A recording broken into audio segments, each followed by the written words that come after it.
Mi nombre es Andreas Wolf, Untersturmführer de la primera compañía de reconocimiento de las Waffen-SS. En el verano de 1941, formé parte de la ofensiva más colosal jamás emprendida por el hombre, la Operación Barbarroja. Lo que comenzó como una marcha triunfal hacia el este, pronto se convirtió en una guerra de desgaste, fuego, acero y barro. Este diario no es un relato glorioso, ni una historia de héroes. Es el testimonio directo de un soldado que avanzó con su unidad desde los campos de Galicia hasta las estepas del sur de Ucrania, a través del humo, la sangre y la brutalidad del frente oriental. Aquí no hay espacio para la épica, solo para la realidad de los que vivimos y morimos cada día sobre la línea de combate. A lo largo de estas páginas, conocerás los horrores del cerco de Uman, la lucha cuerpo a cuerpo entre ruinas, los bombardeos nocturnos, el aullido de los Nebelwerfer rompiendo la noche, y también el peso del silencio tras el combate. 3 de junio de 1941. Cuartel de la Leibstandarte SS, Adolf Hitler, Rumanía. He sido asignado oficialmente a la primera compañía de reconocimiento de la Leibstandarte. La orden llegó a inicios de este mes, y esta mañana he tomado posición con el resto del batallón, acantonado en tierras rumanas. El ambiente es tenso, aunque no se dice abiertamente lo que todos sabemos, algo grande se avecina, demasiados trenes, demasiada munición, demasiada calma antes de la tormenta. Los veteranos de la campaña de Francia y los Balcanes nos observan con una mezcla de distancia y camaradería contenida. Muchos de nosotros somos jóvenes, sí, pero no ingenuos, sabemos que estamos aquí por una razón. Nadie habla de política, ni de ideología, en el fondo, todos sabemos que la única verdad está en el acero, en la precisión del disparo, en mantenerse vivo un día más que el otro. Mis responsabilidades en la unidad aún están por definirse del todo, pero el clima entre nosotros es profesional, la instrucción es constante, el mantenimiento del equipo una obsesión, los blindados se limpian como si fuesen altares, las armas se revisan con la misma devoción con la que otros rezan, el lenguaje aquí es técnico y seco, no hay lugar para sentimentalismos. El frente oriental nos espera, no sabemos cuándo ni exactamente dónde, pero los mapas ya se despliegan cada mañana, y los oficiales hablan en voz baja. Algo se está preparando y yo estoy dentro. 22 de junio de 1941 en marcha, al este de Lublin. La noticia llegó con la claridad del amanecer, hemos cruzado la frontera. El Reich ha emprendido su mayor empresa, y nosotros, sus soldados, marchamos al frente de esta historia.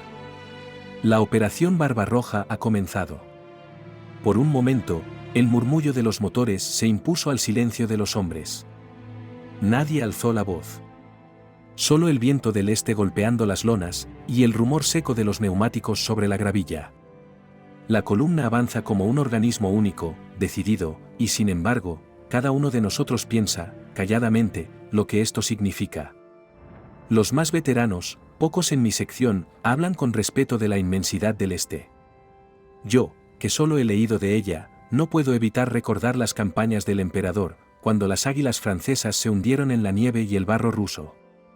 Tampoco olvido las trincheras de nuestros abuelos, ni cómo se desgarró el imperio entre el Mar Negro y los Cárpatos.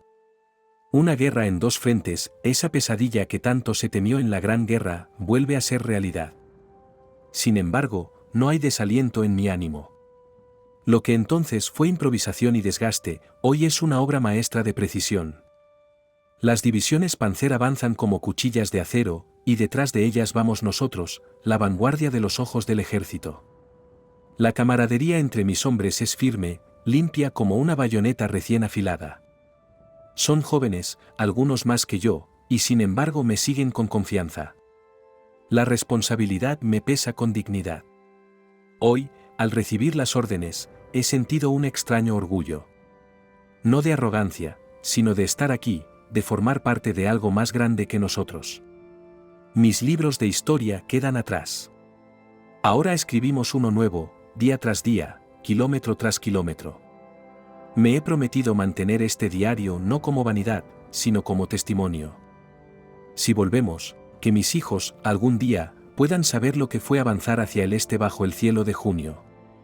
2 de julio de 1941 afueras de Lak, Ucrania Occidental. Hoy hemos pisado Rusia. Atrás queda la frontera polaca, una línea apenas marcada por las ruinas humeantes de un puesto fronterizo, más simbólico que efectivo. Lo que hay delante, bosques espesos, llanuras sin horizonte, caminos de tierra roja, tiene un aire de vastedad que no se puede dibujar en ningún mapa. Uno siente que ha salido del mundo conocido y ha entrado en un país demasiado grande para comprenderlo de una vez. Nuestros primeros pasos nos dieron los primeros indicios de lo que nos espera.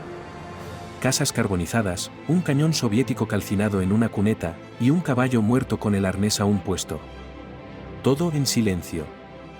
Una escuadra de motociclistas de la sección de Reiner encontró una carreta con civiles muertos. Un disparo en la frente, 1 a 1. Viejos, mujeres. No sabemos si fue castigo o huida desesperada. No hablamos mucho de ello, pero el rostro del Oberscharführer Reiner estaba más pálido de lo habitual. Mi sección avanzó al flanco de la columna principal. Entramos en una aldea apenas tocada por el combate. Las gallinas aún picoteaban entre los escombros de un cobertizo.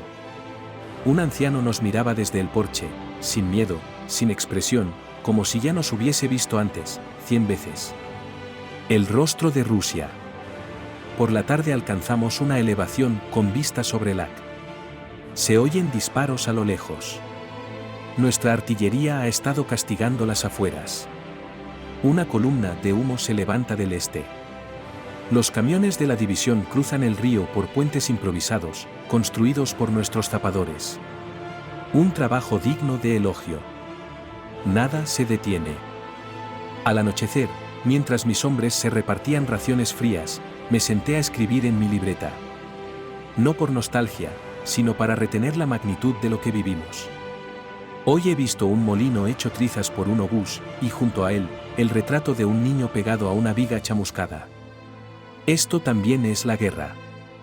No solo líneas en los mapas o fechas en los partes de operaciones. Son momentos que se pegan al alma como el polvo a las botas. No temo lo que viene, pero empiezo a entender que esta campaña será más larga y más cruel de lo que nadie quiso admitir. Aún así, hay un propósito en cada paso. Y esta noche, al mirar el cielo claro sobre Ucrania, pienso, aún estamos vivos. Y aún vamos adelante. 3 de julio de 1941. Cerca de Dubno, Ucrania Occidental. Hoy fue combate real. No una patrulla, no un contacto lejano, sino sangre, fuego y gritos sobre la tierra seca de Ucrania. La orden llegó al alba, 2 posiciones enemigas ocupaban las colinas al este de la Rolván que seguimos hacia el sur. Desde allí, su infantería ligera nos hostigaba con fuego irregular, pero preciso. Observaban nuestros convoys desde la altura y sabían a qué camión apuntar. No podíamos permitirlo. Nos tocó a nosotros limpiar esas colinas. Nuestro jefe de batallón, el Sturmbannführer Kurt Meyer, lo explicó con frialdad táctica, y el Obersturmführer Bremer, nuestro jefe de compañía, completó los detalles. Yo asentí en silencio. Llevé a mi sección al frente, junto con los Kratzschützen del segundo pelotón. El terreno era ondulado, con pasto alto, salpicado de árboles bajos. A nuestra derecha nos cubría un SD, KFZ 222 que nos acompañó hasta la base de la primera elevación. El cañón automático zumbaba como una avispa furiosa, limpiando las posiciones avanzadas. Comenzamos el ascenso en abanico. El enemigo nos recibió con fuego de fusilería y una ametralladora que barría con disciplina desde una trinchera semienterrada. Ordené lanzar granadas de humo y dimos un rodeo hacia el flanco izquierdo. Nos acercamos a gritos, a la carrera, en zigzag, disparando desde la cadera. Las botas resbalaban en la hierba pisoteada, la tierra volaba a nuestro alrededor. Sentí un zumbido en la oreja, y luego nada más que mi respiración. La primera posición cayó tras un combate corto pero violento. Varios soldados rusos alzaron las manos, otros cayeron donde estaban. Dejamos una escuadra con ellos y seguimos hacia la segunda altura, donde resistieron con más tenacidad.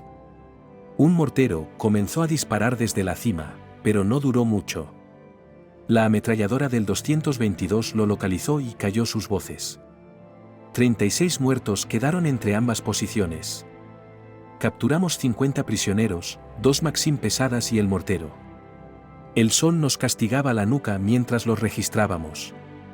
Uno de mis soldados, Ernst, un bávaro callado, no bajó con nosotros. Lo encontramos cerca de la segunda trinchera, boca arriba, sin casco, con los ojos abiertos al cielo. Un balazo en el cuello, murió rápido, lo cubrimos con una lona y lo bajamos en silencio. Al terminar, me limpié las manos en el pantalón. Aún temblaban ligeramente. No de miedo, sino de exceso de tensión. Escribo esto ahora sentado sobre una caja de munición, con las botas cubiertas de polvo, y la garganta aún con sabor a pólvora. No sé si esto nos hará más fuertes o más insensibles. Tal vez ambas cosas. Pero sí sé esto, mis hombres combatieron con honor. No hay orgullo más digno que el de saber que los dirigí bien. Y que, pese al precio, la carretera sigue siendo nuestra. 4 de julio de 1941. Afueras de Kleban, Ucrania. El humo no ha terminado de asentarse sobre las ruinas de Kleban, y ya escribo con la tierra aún pegada al rostro. Lo hago no para recordar, sino para no olvidar. Ayer al anochecer llegó el asalto.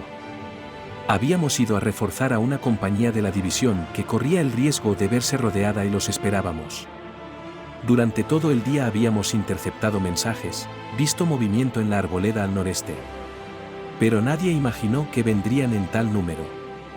Aparecieron entre la niebla del amanecer, como una marea humana, infantería soviética en oleadas, gritando, con bayonetas caladas, cubiertos por ametralladoras bien emplazadas y la punzada incesante de su artillería ligera. No eran soldados desorganizados. Atacaron con determinación, y no se detuvieron ante el fuego. Nos atrincheramos entre muros derrumbados y sótanos reventados de entre las ruinas de Olica, en las callejuelas de una ciudad que apenas recordaba haber sido habitada. Yo grité órdenes hasta quedarme sin voz. El Mark Lutz, jefe del segundo pelotón, sostuvo el flanco izquierdo como un roble. Calmado, firme, tan preciso como siempre. Lo conocía desde el cuartel de Praga. Un antiguo cerrajero de Düren, meticuloso, reflexivo, de los que no hablan mucho, pero a los que todos escuchan. Había entrenado a muchos de nuestros jóvenes desde 1939. Cayó al mediodía, alcanzado por una esquirla de artillería mientras arrastraba a un herido. Murió como vivió, de pie, al frente, sin ruido. El SS Rottenführer Norbert Schenker murió con él, en la misma explosión. Aún llevaba en el bolsillo la carta que le escribió su hermana pequeña. El combate duró 7 horas. Los cañones automáticos de nuestros vehículos blindados de reconocimiento escupían fuego como si odiaran la tierra misma. En algunos tramos, no hubo disparos, solo combate cuerpo a cuerpo, con granadas y culatas, entre el polvo y los gritos. La ciudad se convirtió en una tumba abierta. Al final, resistimos. El enemigo dejó más de 200 cuerpos sobre el barro. Capturamos 82 prisioneros que ya no querían luchar. Nosotros perdimos a 15 camaradas. Y decenas más están heridos. No es una victoria que se celebre. Es una de esas que se soportan. Ahora mantenemos la posición. La ciudad, aunque reducida a cenizas, es nuestra. Las líneas soviéticas retroceden hacia Roune, y ahí vamos. Nadie lo dice, pero todos lo saben, esto fue solo el principio. Esta noche, mientras reparto a los supervivientes por secciones, paso junto al cadáver cubierto del mar. Me detengo. Me quito el casco. Le debo la vida a ese hombre, y también la responsabilidad de guiar a los suyos. A veces me pregunto si resistiremos tanto como nuestros ideales nos exigen. Pero luego los veo, ennegrecidos por el humo, sangrando pero erguidos, y sé que sí. Mañana avanzamos. 6 de julio de 1941. Al norte de Roune, Ucrania. Hoy llegaron noticias de Keldon. Dicen que una unidad nuestra fue sorprendida y aniquilada en un barranco cercano. No fueron rusos los muertos esta vez. Fueron alemanes. Algunos de los nuestros. El relato habla de un asalto brutal, a bayoneta calada, y de cuerpos amontonados al pie de un río seco, calcinados por la artillería o rematados a cuchillo. Dicen que uno de los grupos, atrapado sin munición, intentó rendirse. No hubo piedad. No quedó nadie con uniforme gris.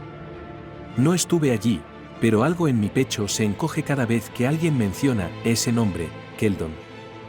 Nosotros defendemos Rovno, justo al norte. La ciudad tiembla cada día bajo los ataques.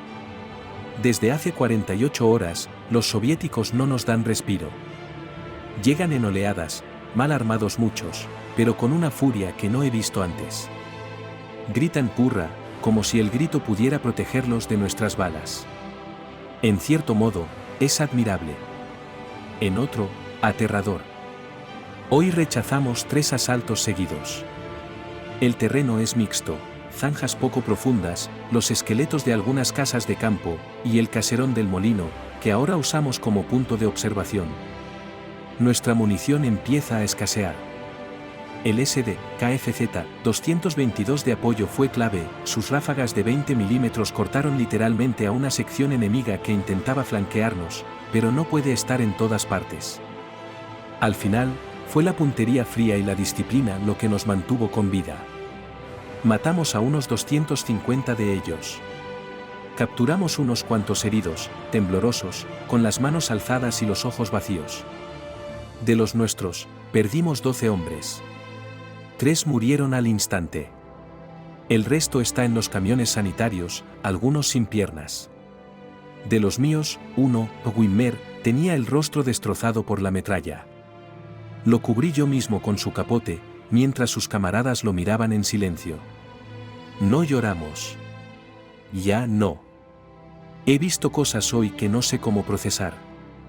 Un soldado soviético, medio calcinado, arrastrándose hacia su rifle. Uno de los nuestros, un chico nuevo, apenas salido del entrenamiento, no pudo disparar. Otro lo hizo por él. La guerra no enseña. Obliga. Seguimos aquí. Mantenemos Rovno. Pero cada día deja su huella, y cada rostro que falta es un recordatorio de que lo peor aún no ha llegado. 7 de julio de 1941. En los alrededores de Romanov, Ucrania. Esta mañana recibimos una nueva orden, avanzar hacia el sureste, entre Miropil y Romanov, para cubrir el flanco izquierdo de una de nuestras divisiones Panzer, demasiado estirada y sin reservas inmediatas. Éramos la única fuerza móvil disponible, y como siempre, fuimos lanzados al frente sin demasiadas explicaciones. Nuestra función, tapar un agujero antes de que los soviéticos lo convirtieran en una brecha. La marcha fue rápida y tensa. Hacía calor, y el polvo de los caminos lo cubría todo, incluso el interior de las ópticas. Al llegar a las inmediaciones de Romanov, el mundo se vino abajo. La emboscada fue precisa y cruel. Desde el primer impacto de artillería, supimos que nos esperaban. La infantería enemiga abrió fuego desde las hondonadas a nuestra derecha, y poco después emergieron blindados ligeros, viejos BT, rápidos pero frágiles. Por un momento, el frente fue un caos, órdenes cruzadas, vehículos virando bajo fuego, cuerpos cayendo sobre la hierba alta. Aullaban los obuses, y el eco de los motores parecía una jauría. Nos replegamos a un bosque cercano. Allí plantamos cara. La maleza nos cubría, y los troncos ofrecían algo de protección contra la metralla. Fue una lucha sucia, a muy corta distancia. Las balas cortaban ramas y carne por igual. Recuerdo ver a un soldado ruso avanzar solo, gritando, con el uniforme ardiendo y una granada alzada. No llegó a lanzarla. Otro cayó de bruces a 1 metro de mí, con los ojos abiertos como platos y la mandíbula colgando. No pude cerrarle los párpados. No quise. A nuestra izquierda, una de nuestras secciones consiguió tomar una aldea pequeña que dominaba la carretera.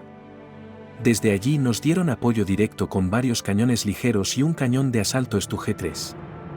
El Stug fue la clave, silencioso, firme, como un dios ciego. Convirtió en chatarra 3 de los blindados enemigos, uno tras otro, a corta distancia. Los impactos levantaban columnas de tierra y fuego. Cuando uno de los tanques rusos intentó girar y huir, el estujé le perforó el lateral. Estalló como un horno mal sellado. Y entonces llegó él, Kurt Meyer. A lomos de su motocicleta, el rostro cubierto de polvo y ojos como cuchillas. Se dirigió directamente al frente. No preguntó desde la retaguardia, no envió a un ayudante, vino a ver la situación con sus propios ojos. Habló con los jefes de sección, dio instrucciones con claridad, y cuando un nuevo asalto intentó romper por nuestra derecha, tomó su fusil y disparó junto a nosotros. Vi cómo vaciaba un cargador con la precisión de un instructor de academia. En ese momento, no era un oficial general. Era uno de nosotros. Ese tipo de liderazgo no se enseña. Se nace con él. Al caer la noche, los disparos cesaron. Dejamos atrás más de 300 cadáveres enemigos esparcidos entre los campos y los árboles. Algunos estaban tan destrozados que no pudimos contarlos bien. Nosotros perdimos 7 hombres. 7. Y sin embargo, me parece una cifra intolerable. Uno de ellos, Müller, murió sin emitir un solo sonido, con un agujero en el pecho del que brotaba vapor. Le cerré los ojos yo mismo. Pero no hay tiempo para recogerse. Antes de que podamos siquiera enterrar a nuestros muertos, nos llega un nuevo mensaje: una unidad amiga está en apuros a pocos kilómetros, y debemos avanzar para socorrerla. Apenas nos queda munición.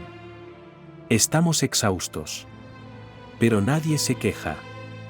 Esto ya no se trata de objetivos políticos ni de mapas. Se trata del hombre a tu lado. Y ese hombre, mientras respire, no se rendirá. 8 de julio de 1941. Al norte de Romanov, Ucrania.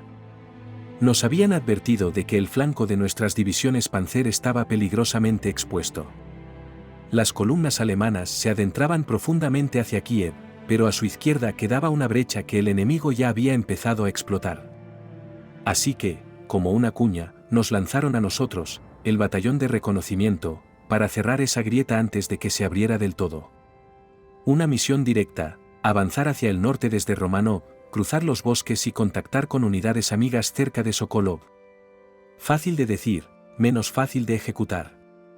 A las 5:30, nuestras piezas de artillería abrieron fuego, un estruendo seco que hizo saltar las aves del bosque. Aquel martilleo era el anuncio del infierno. Los Kraftschützen de Bremer se lanzaron como una manada de lobos, los motores rugiendo, las siluetas agachadas, fundidas con las máquinas. El humo y el polvo se mezclaban con los truenos del combate. Seguimos tras ellos, a toda velocidad, cruzando la línea de fuego con los dientes apretados. El primer contacto serio fue en una zona fortificada, trincheras excavadas en una pequeña elevación a la izquierda del camino. Nos bajamos y fuimos al asalto. La lucha fue corta pero brutal, los rusos nos recibieron a gritos y fuego de fusil, pero no resistieron mucho. Algunos intentaron huir, otros se rindieron, otros se desangraron en el barro. Uno de ellos aún tenía un libro metido en el bolsillo interior de la blusa, escrito en cirílico, lo hojeé un segundo tras el combate: poesía, según un camarada que conoce algo del idioma. Inútil como una bayoneta sin filo. Ocupamos sus trincheras con rapidez, asegurando el terreno. Desde allí pudimos ver cómo los rezagados del enemigo se dispersaban por el bosque. Pero cuando creímos que la resistencia se había quebrado, empezaron a sonar los disparos secos de los francotiradores. Eran invisibles entre los árboles, espectros con fusiles que cazaban con precisión. Perdimos a varios hombres en esa maldita arboleda. El SS Unterscharführer Arnold Unruh, veterano del oeste, cayó de un tiro en la garganta mientras intentaba reubicar su escuadra. También perdimos a Udo Salzaman, un joven SS Unterscharführer del Tirol con cara de niño y puntería de cazador. Uno a uno, los francotiradores nos obligaron a arrastrarnos como alimañas, hasta que conseguimos localizarlos y hacerlos callar. El suelo estaba cubierto de fragmentos de uniforme, restos de munición, cuerpos tendidos en posiciones grotescas. En medio de la confusión, capturamos un camión soviético casi intacto, aún con los cascos colgados en la cabina. Era un modelo CIS, sorprendentemente bien mantenido. Nos servirá. Pero no salimos ilesos. Varios de nuestros vehículos fueron dañados por fuego ligero y minas improvisadas. Al final del día, cuando al fin se impuso el silencio, contábamos 18 bajas. Demasiadas. No hubo tiempo para lamentos. Reorganizamos lo que quedaba, recogimos nuestras armas y montamos posiciones defensivas entre los árboles. Pasamos la noche en el bosque, entre raíces, humo de fogatas bajas y el eco de disparos lejanos. Nadie durmió profundamente. La guerra rara vez concede ese lujo. Entrada del 9 de julio. Afueras de Sokolov. Pasada la medianoche, la pesadilla comenzó. Nuestra posición se extendía en torno a unas casas de madera semiderruidas, al pie de un pequeño puente sobre el Tanya. Al llegar al río, cruzamos una pequeña elevación de tierra cercada de forma regular. En ella se alzaban toscas cruces de madera vieja, apuntando hacia el río como figuras silenciosas olvidadas por el tiempo. «Rumanos», comentó alguien. Ellos construyeron el puente. Hacía calor, pero el aire olía a tierra revuelta, humo y muerte. Aquel sector, maldito y roto, fue castigado sin piedad por la artillería rusa antes del primer asalto. El suelo temblaba, los tablones se astillaban a nuestro alrededor, y los hombres en sus pozos de tirador quedaban convertidos en muñecos rotos bajo los estallidos. A uno de los nuestros lo encontramos más tarde con la cabeza enterrada en la tierra, como si buscara escapar cavando con los dientes. Cuando la infantería rusa llegó, lo hizo en masa, gritando como bestias, hurra, como si con cada alarido quisieran perforarnos el alma. Se nos echaron encima como una marea viva, resbalando entre los escombros, colándose entre las posiciones como ratas hambrientas. Combatimos cuerpo a cuerpo en medio de nuestras propias defensas. Bayonetas, culatas, cuchillos. No hubo tregua.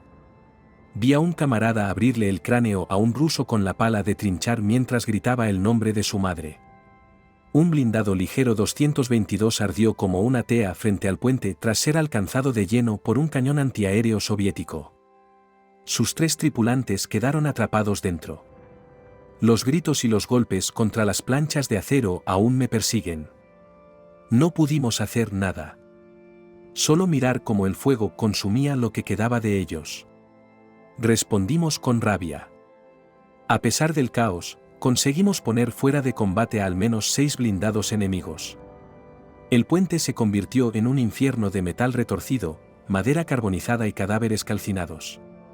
Al amanecer, sus cuerpos aún humeaban, cubiertos de ceniza, con las bocas abiertas como si trataran de respirar por última vez. Eugen Halpern, un Untersarführer valiente y duro, cayó cerca de mí. Le habían alcanzado en el vientre. Aún respiraba cuando me incliné sobre él, apretando los dientes, las manos ensangrentadas tratando de contener lo imposible. Murió sin decir una palabra, mirando hacia el este, donde ya asomaban las primeras luces del día. Perdimos 13 hombres entre muertos y heridos. Ellos más de 400. Pero ninguna cifra puede explicar lo que fue esa noche. Al llegar el amanecer, un silencio denso se apoderó del campo.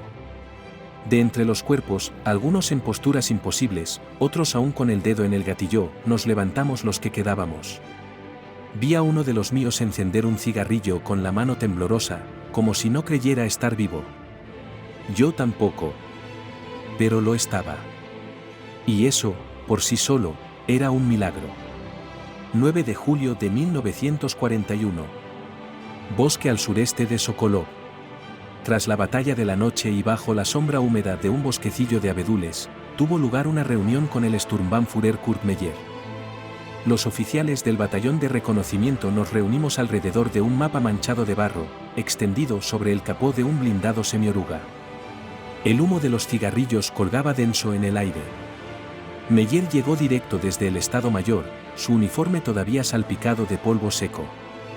Las cifras no eran alentadoras. Hacía apenas unas horas que habíamos salido del infierno de Sokolov, y ya estábamos al límite.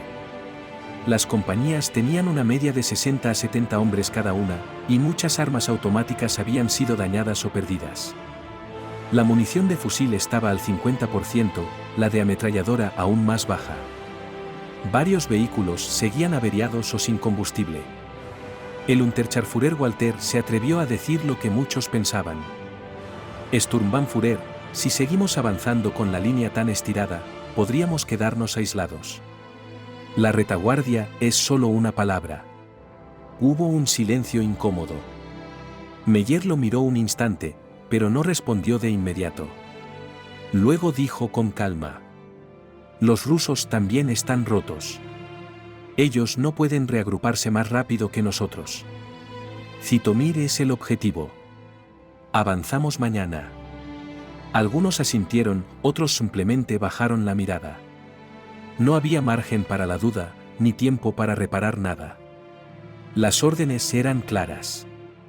Volvimos a nuestras posiciones entre la maleza, en silencio, como hombres que han aprendido a no preguntar cuánto les queda por vivir. 10 de julio de 1941. Puente sobre el Teterib, Perliavka. Tras una noche extrañamente tranquila, sin disparos, sin bengalas, solo el lejano crujir de ramas en los bosques al este, nos pusimos en marcha al amanecer. El rocío todavía cubría las hojas bajas cuando las motocicletas comenzaron a rugir rumbo suroeste, en dirección a Zitomir. A medio camino nos alcanzó la orden urgente: había que tomar un puente sobre el Teterib, cerca de Perliavka, y mantenerlo a toda costa. Las unidades del norte estaban combatiendo por la ciudad y necesitaban un punto de cruce inmediato. Al llegar, vimos el humo a lo lejos.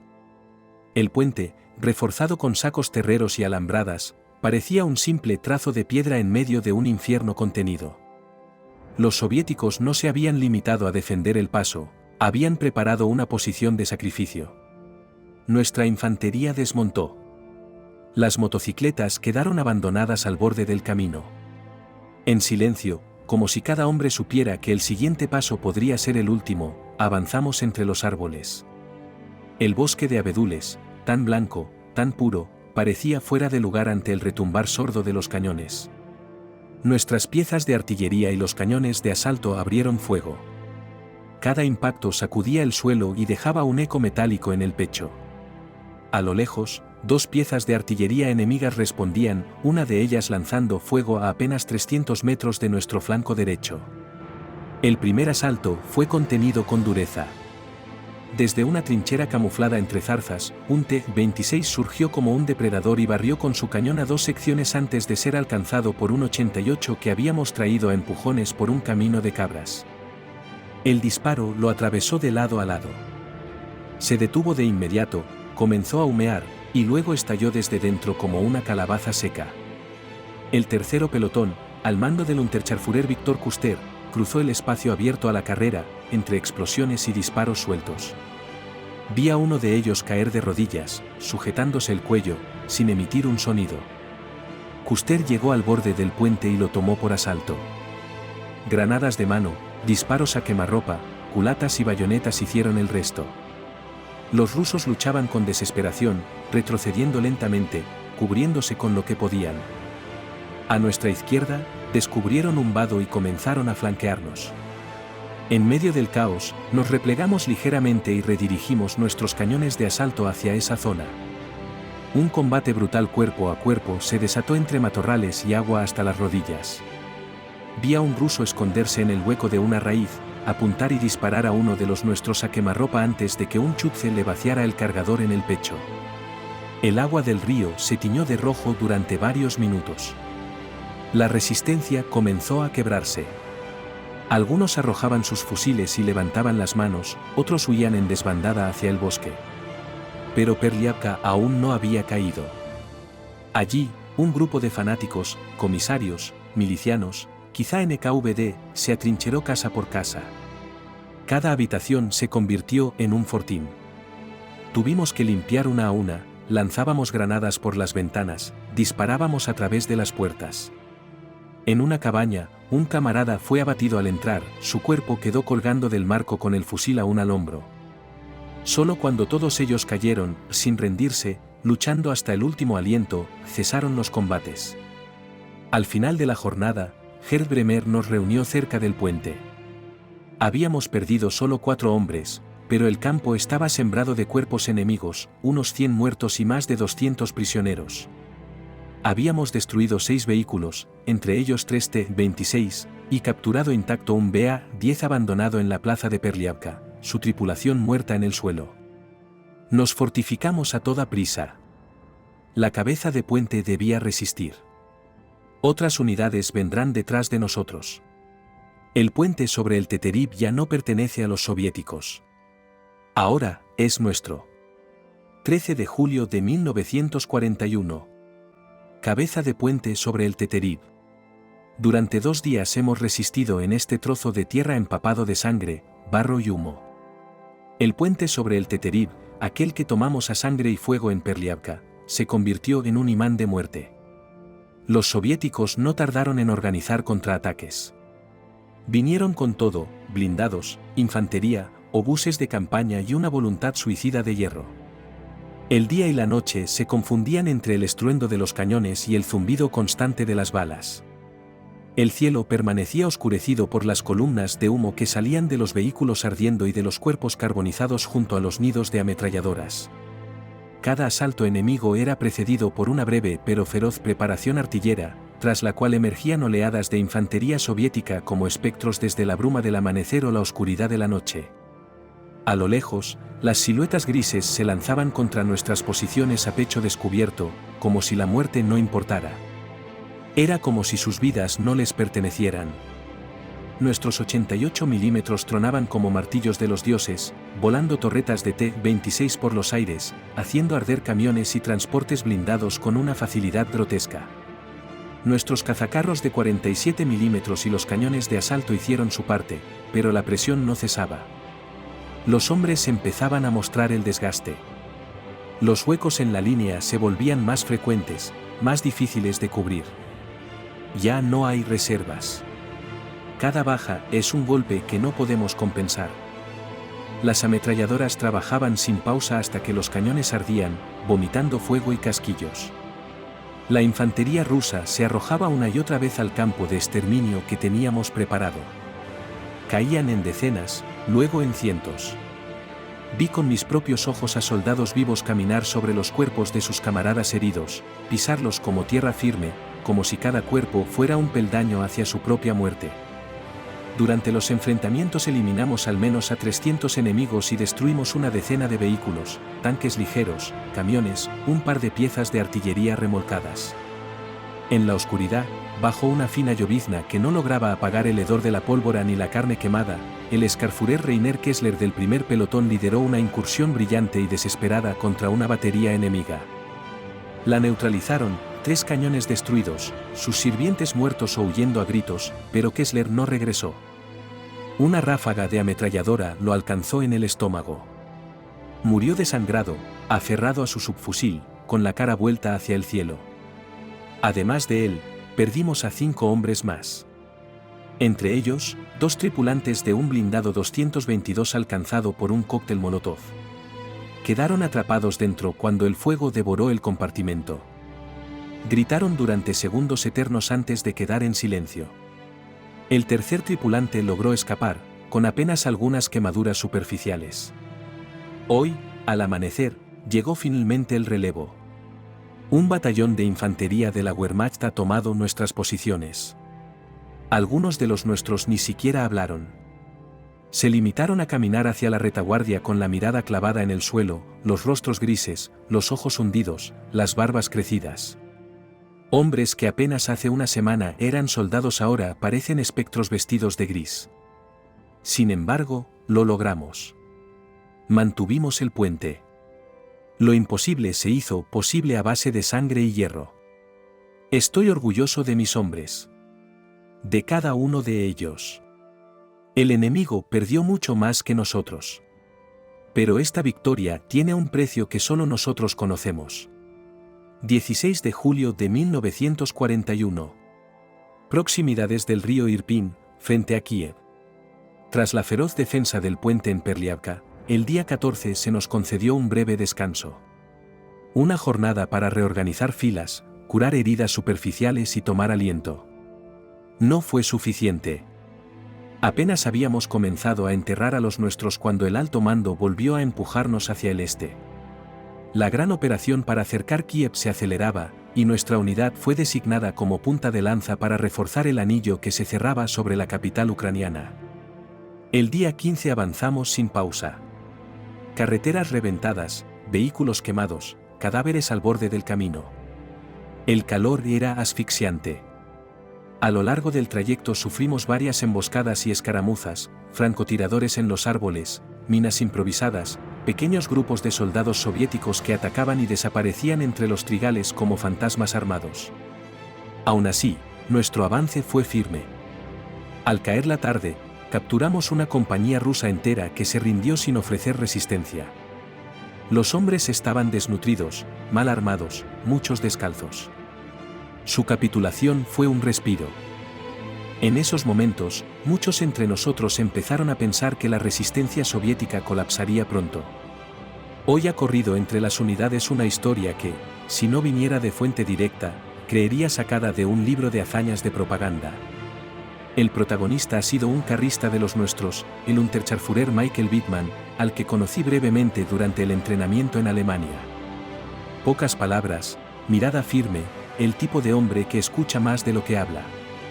Según se dice, el 12 de julio en la cota 65.5, Wittmann y su tripulación, a bordo de un cañón de asalto, se enfrentaron a una columna enemiga con casi 20 T-34.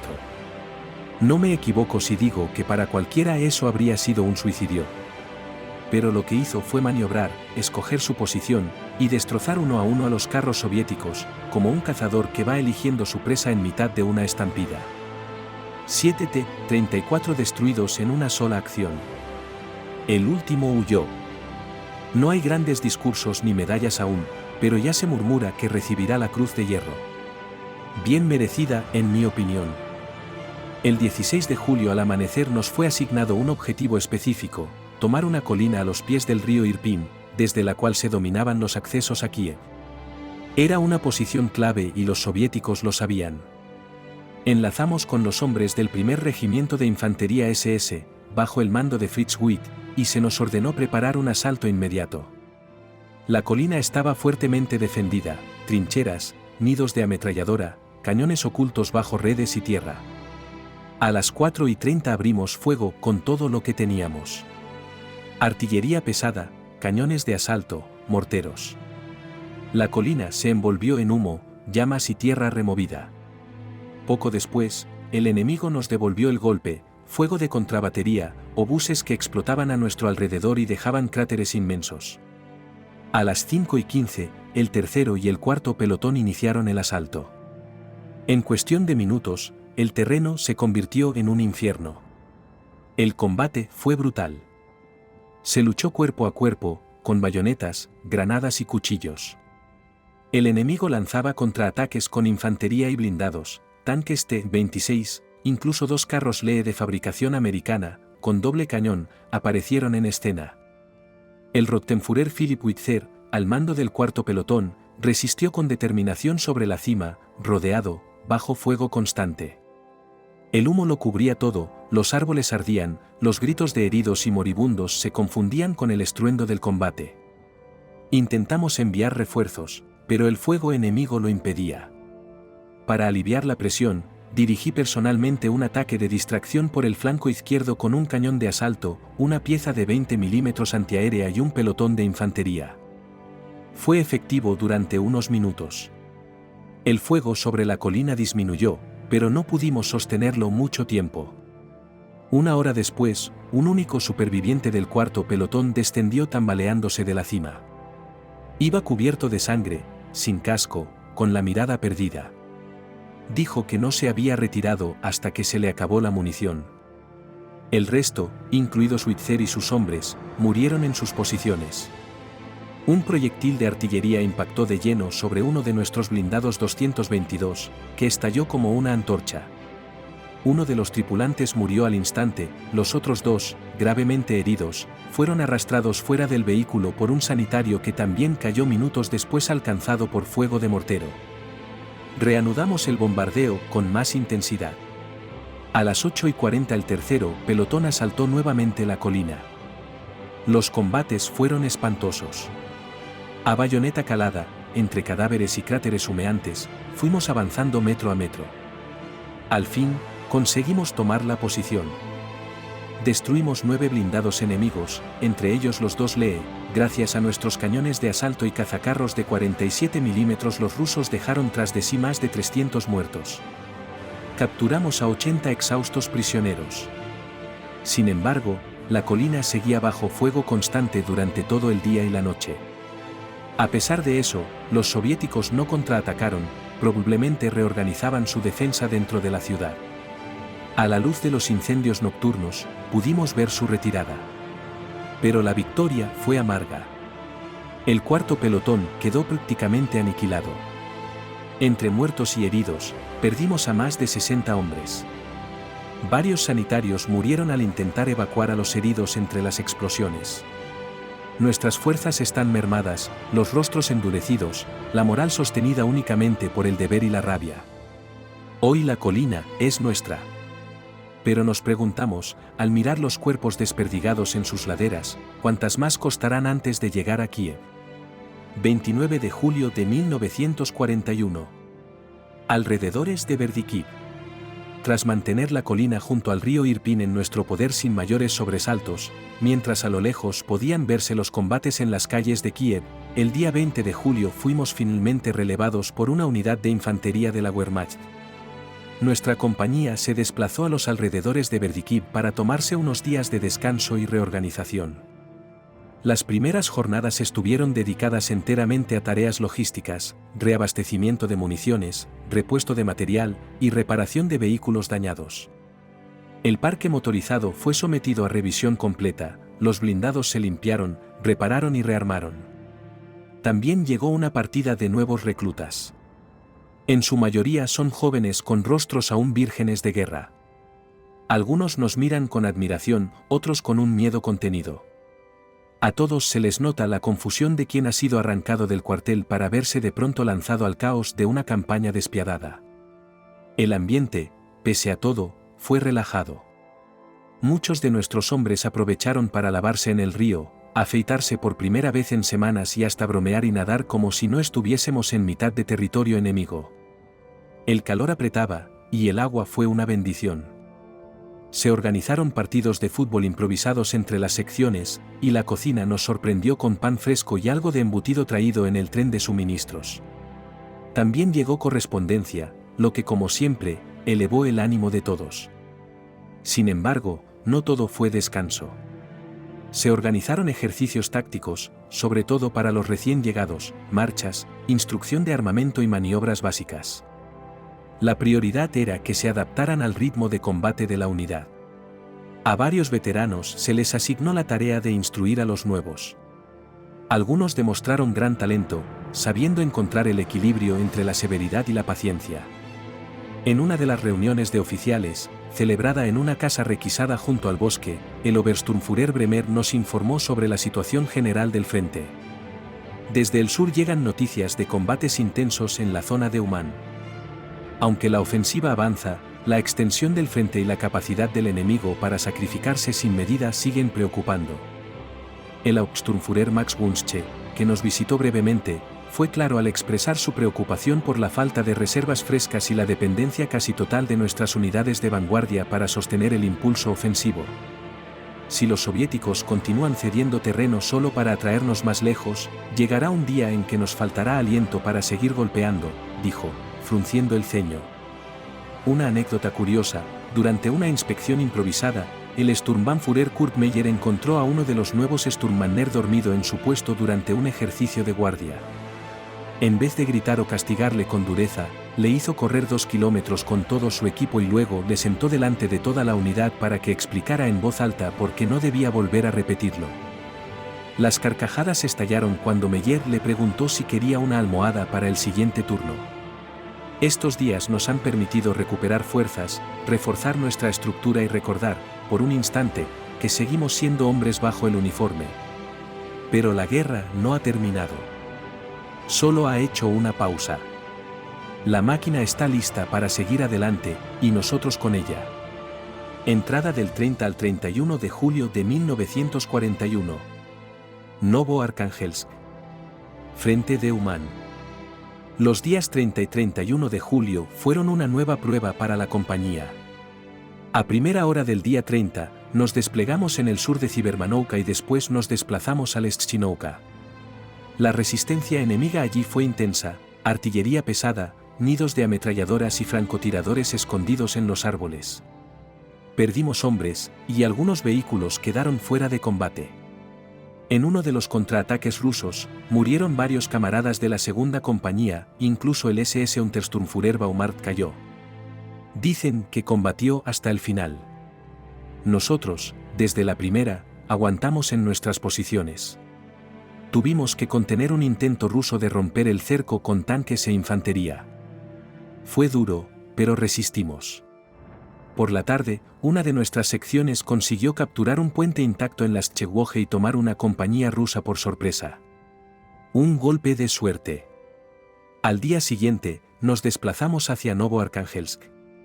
A mediodía entramos en el pueblo, dividido por un río. Tomamos contacto con una unidad de la Wehrmacht que se había adelantado demasiado y sufrido graves pérdidas. El cruce estaba parcialmente dañado, pero aún transitable.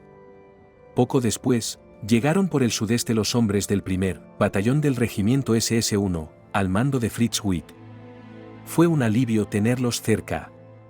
La batalla por cerrar el cerco de Uman avanza. Nosotros seguimos siendo los ojos del frente, pero cada vez con menos aliento. La tensión es constante. Aún así, resistimos. No porque no tengamos miedo, sino porque no hay otra opción. 1 de agosto de 1941. Novoarkanel, margen oriental del Sinyuka. Ayer al anochecer tomamos por completo Novoarkanel. Una vez más, estábamos solos en una posición avanzada, extendidos al máximo, defendiendo un pueblo que no podíamos permitirnos perder. Repartimos nuestras ametralladoras pesadas y cañones de 20 milímetros en puntos elevados y accesos estratégicos, cubriendo calles, cruces y los alrededores del puente. Teníamos que aguantar lo que viniera. Los hombres aprovecharon las últimas horas de luz para rasurarse, lavarse la cara, fumar un cigarro en paz. Esa frágil calma que precede al infierno. Y el infierno llegó con la oscuridad. El enemigo atacó con decisión y furia. Infantería soviética, en buen número, escoltada por blindados. Se infiltraron calle por calle, al amparo de la oscuridad y el rugido metálico de sus tanques. El combate se volvió un caos, fuego cruzado en callejones, granadas rebotando en patios, cuerpos entrelazados en lucha cuerpo a cuerpo. Uno de los carros enemigos era algo que nunca habíamos visto antes, un monstruo de acero con blindaje impenetrable, un KV-1, nuestros disparos rebotaban en su coraza como piedras en un muro. Le lanzamos todo lo que teníamos, desde rifles anticarro hasta proyectiles de 47 milímetros, sin efecto. Pero incluso los monstruos sienten miedo. Tras minutos eternos de impactos, gritos y metralla, vimos abrirse la escotilla superior. La tripulación intentó escapar. Fueron abatidos sin piedad por nuestras MG-34. El coloso quedó allí, humeante pero entero. Capturado. Su mera presencia nos había empujado al límite. La lucha por el control del puente fue otro punto crítico. Los ingenieros y un cañón de asalto lo defendieron con fiereza. Los soviéticos lo intentaron todo. Dejaron sus cadáveres apilados sobre el adoquinado, ensangrentando el río. Más de 200 enemigos muertos al amanecer. Nosotros pagamos también, 5 Kraftstützen caídos, varios heridos, y un cañón de asalto Stug severamente dañado. Uno de sus tripulantes murió abrasado tras un impacto directo que provocó un incendio en el compartimento de combate. Lo oí gritar. No pudimos hacer nada. La noche olía a pólvora, aceite quemado y carne. Pero resistimos. Al amanecer, aún teníamos el pueblo. El cerco sobre Uman se estrecha como un puño. Podemos sentir cómo los soviéticos se desesperan, atacan con lo que les queda, sin cálculo ni cordura. No luchan por la victoria, luchan por escapar del infierno al que los hemos condenado. Pero cada intento solo los hunde más en él. Nosotros seguimos aquí. Más sucios, más duros, más vacíos. Y listos para lo que venga. 2 de agosto de 1941. Bosques al sur de Umán. Al caer la tarde de ayer, sabíamos lo que se ocultaba entre los árboles. Los rusos estaban tratando desesperadamente de romper el cerco. En ese fragmento de bosque se concentraban columnas de tropas enemigas, infantería desorganizada, artillería ligera, carros tirados por caballos, incluso algunos blindados escondidos bajo redes de camuflaje. Era un hervidero de soldados exhaustos, heridos, civiles perdidos, enfermeros, como una ciudad moribunda atrapada entre ramas. Desde nuestra posición observábamos cómo intentaban salir a campo abierto, escabulléndose en pequeños grupos, muchos sin armas, otros empujando cañones con las manos. A veces disparaban, otras veces simplemente corrían. No sabían que la trampa ya estaba cerrada. Cuando llegó la orden de abrir fuego, el mundo se transformó en una carnicería sin medida. El rugido de los Nebelwerfer desgarró el aire como un canto demoníaco. Nunca antes los habíamos visto en acción. Las explosiones se sucedían sin pausa. Las ramas volaban, el cielo se volvía negro, los árboles se encendían. Y luego, los 21 centímetros. Aquello ya no era fuego de artillería, era un cataclismo. El bosque se desintegraba bajo nuestros ojos. Los caballos salían ardiendo, hombres desmembrados intentaban arrastrarse entre las raíces rotas. Gritaban. Suplicaban. Morían de pie. Algunos seguían moviéndose en círculos, arrastrándose sin rumbo, con las piernas destrozadas, como si aún no supieran que estaban muertos. Más tarde, entramos con los blindados para asegurar la zona y buscar prisioneros. Era un infierno de cuerpos abiertos, armas destrozadas y humo espeso. Algunos aún vivían. Se arrastraban sobre montones de carne. Los que podíamos salvar, los dejábamos al cuidado de nuestros médicos y de los suyos. Vimos por primera vez a las médicas rusas, mujeres jóvenes con el rostro gris y los ojos vacíos. Seguían trabajando, sin detenerse, como si el horror no existiera. Aún tengo el olor en la garganta. No sé cuántos murieron allí. Tal vez miles. Hoy no quiero hablar con nadie. 3 de agosto de 1941. Novoarkanel. A medianoche creímos que los rusos habían lanzado un ataque aéreo sobre nuestras posiciones. Desde el cielo caían paracaídas como copos pesados en la oscuridad, y por un instante reinó el pánico. Pensamos que venía una ofensiva desde el aire y nos preparamos para luchar con lo poco que nos quedaba. Pero pronto se supo la verdad, no eran hombres, sino suministros. Los soviéticos lanzaban desesperadamente munición y víveres a sus tropas embolsadas. Muchos de esos paquetes cayeron entre nuestras líneas. Por la tarde, fuimos relevados por una división de infantería de la Wehrmacht. Nos replegamos al centro del pueblo. Apenas había terminado el susto cuando los rusos volvieron a infiltrarse, esta vez entre los cañones y los transportes. Respondimos con fuego inmediato y capturamos a cientos. El cerco de Umán se había cerrado. Los restos del sexto y 12º ejércitos soviéticos ya no eran más que humo, ruinas y prisioneros. 10 de agosto de 1941. En marcha hacia Pavlivka. A primera hora de la mañana nos pusimos en movimiento hacia el sureste, en dirección a Bobri. El calor era asfixiante y una polvareda espesa lo cubría todo, como una niebla seca y pegajosa. Aquel polvo se nos metía en la boca, en los ojos, en las armas. Avanzábamos como si atravesáramos el interior de una chimenea. Durante horas, fuimos seguidos a distancia por una unidad de caballería rusa. Montaban en formación abierta, flanqueando nuestra columna como lobos acechando a una presa herida. No atacaban, solo nos observaban.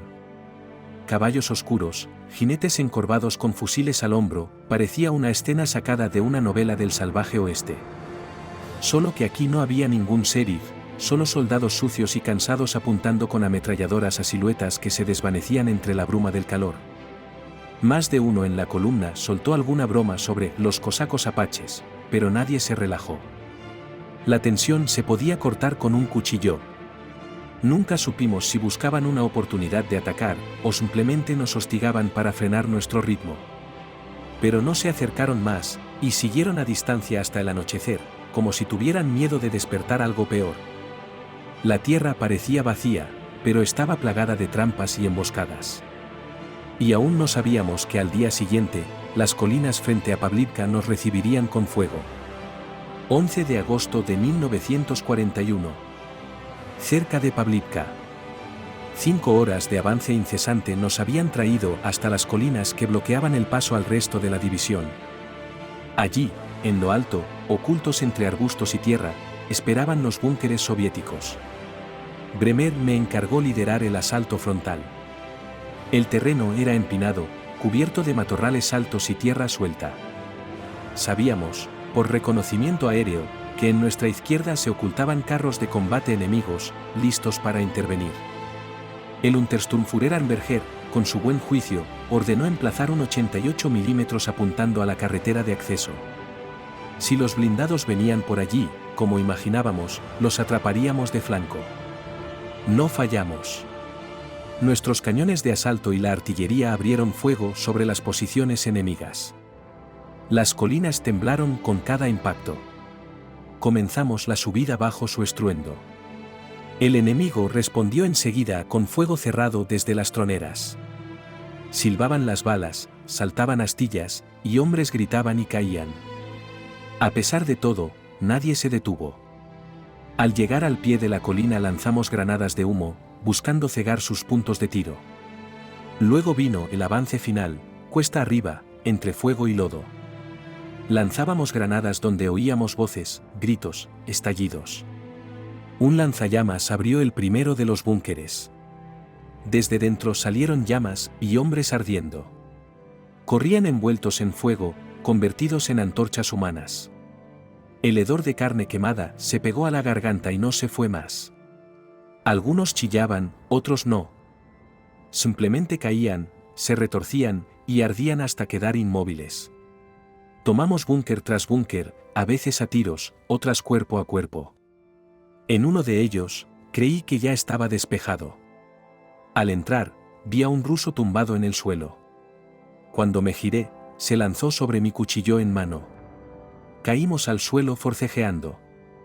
Lo empujé con la culata y él me golpeó la cara. Busqué con la mano, agarré la pala de trinchera y se la clavé en el cuello. Me limpié la sangre de la cara y salí al exterior.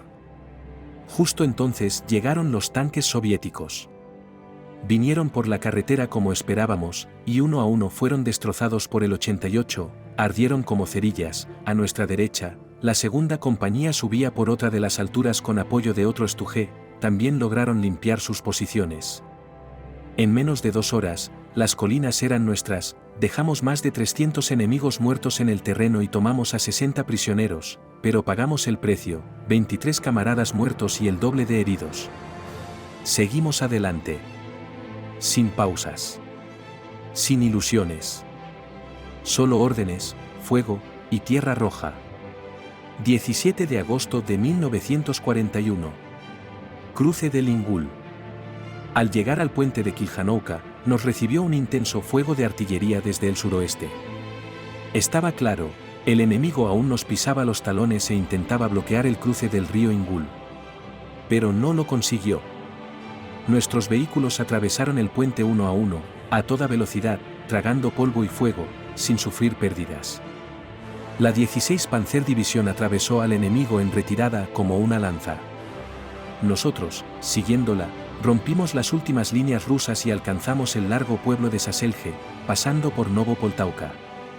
Fueron 5 días de avance sin descanso, entre minas ocultas, emboscadas repentinas y escaramuzas constantes con restos del ejército rojo que trataban de escapar.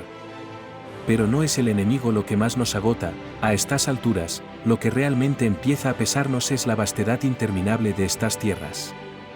Es como si el propio paisaje intentara devorarnos, haciéndonos sentir diminutos, casi olvidados en una guerra que se extiende más allá del horizonte. Terminamos esta etapa extenuados, pero firmes. Seguimos avanzando.